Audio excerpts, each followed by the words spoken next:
So he really laid a lot of the foundation on the production aspect and getting stuff harvested.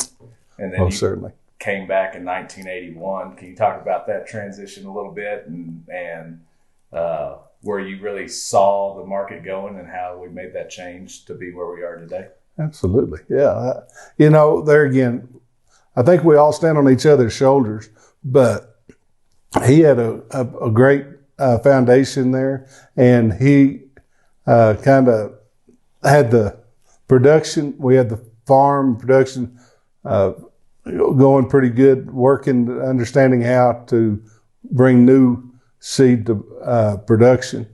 And when I came home, there was something I always thought. Walmart was really popular back, especially getting rolling good in the 70s and early 80s. And what I saw them doing is they would take the product, from the manufacturer kind of straight to the end user. And I thought, that's what I want to do. And so that's one thing that we always tried to do. Prior to that, native seed was such a specialty product, it would go through a half a dozen different distributors and merchandisers before it got to the end user. And the price might be 3 or 4 times or 5 from what we were selling it to. And so we did our very best to provide the seed directly to the landowner.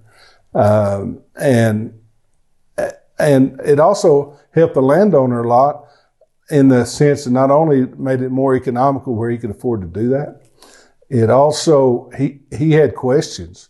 How do we plant it? What happens when the weeds come up or whatever? And all those merchandisers and the distributors in between, they didn't have those answers. And so they would end up calling us and then going back through the system. And finally, they just got to say, y'all just talk directly to the people that are using it.